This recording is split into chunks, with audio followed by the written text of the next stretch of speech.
Hi and welcome back to Heart and Soul Homes. My name is Monica. Today I just wanted to share with you my Halloween home decor.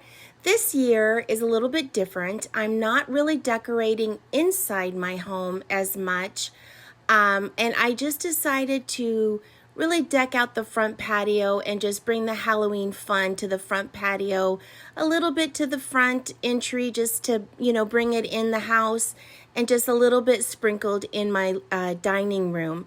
I have just been enjoying the fall decor so much. I just really did not want to take it all down and do Halloween in the house. I do have another video from last year that I will put in the down below and at the end. And so if you're needing some different inspiration for inside your home, please take a look at that.